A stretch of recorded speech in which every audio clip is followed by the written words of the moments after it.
पूरा देवराज आदर्श गांव के रूप में देखा जाए, उस तरीके से बनाया बहुत मुश्किल सवाल आप कर दिए, नहीं हो पाएगा।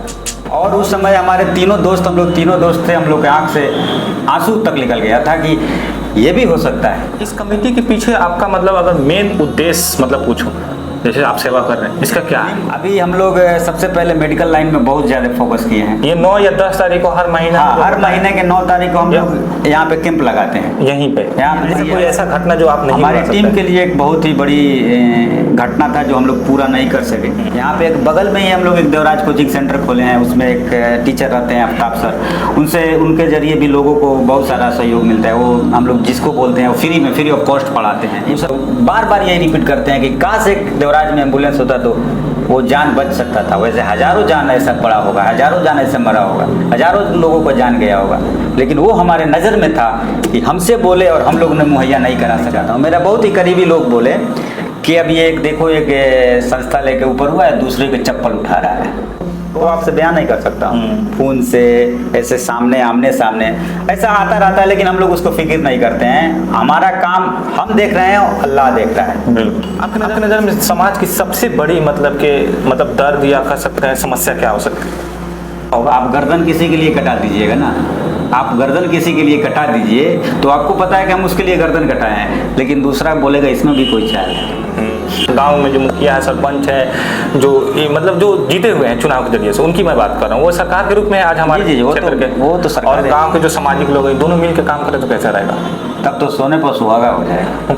लेकिन करते नहीं है। कोई चीज़ बाकी लगेगा ही नहीं। सिलाई मशीन सेंटर हम लोग खोलना चाहते हैं कि सिलाई मशीन हम लोग सेंटर खोल के कम से कम उसमें 10 सिलाई मशीन हो और वहाँ हमारे बहन बेटियाँ वहाँ पे जाके अपना सिलाई बुनाई कर सके। और हमारे पीठ पीछे कोई आके तो थप्पड़ मार देगा तब भी हम लोग कुछ नहीं बोलेंगे, चलो भाई इसमें उसका खुशी है। हो सकता है कि आगे चल के देवराज मददगार कमेटी और राजनीति, देवराज मददगार कमेटी किसी राजनीतिक पार्टी को सपोर्ट नहीं करती, किसी राजनीतिक पार्टी को सपोर्ट नहीं करती। अच्छा, कभी ऐसा लगा कि मतलब कोई नेता या कोई पार्टी जो है आपको डीएमसी को अपने से जोड़ने की कोशिश किया, मतलब ऐसा मौका दिया? बहुत सारे लोग आए। क्या आप भविष्य में कभी खुद राजनीति में आएंगे?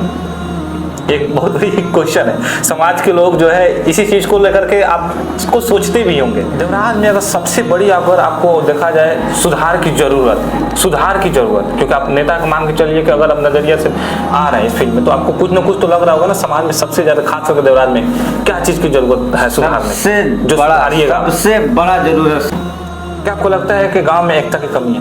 बिल्कुल एकता की कमी है। देखो सबसे ज़्यादा तो मेरे गांव में ही लगता है एकता की कमी है। बहुत एकता की कमी है। कास्ट मत कहिए, धर्म भी मिला हाँ, धर्म भी मिला रहे हैं, दोनों मिला दीजिए, क्योंकि दोनों एक बहुत बड़ी जो है ना एक आधार है। कोई भी राजनीति, कोई भी पॉलिटिकल आदमी, कोई भी नेता या कोई भी आदमी अगर धर्म देखकर अगर राजनीति कर रहा है तो राजनीतिक नहीं कर रहा है, वो अपना। अगर 2 मोहल्लों में या 2 परिवारों में या 2 गाँव के लोग के बीच में अगर मतलब समुदाय के बीच में अगर आपसी विवाद हो जाता है, उसमें अगर आपका फाउंडेशन का रोल देखा जाए तो कुछ हो सकता है? नहीं।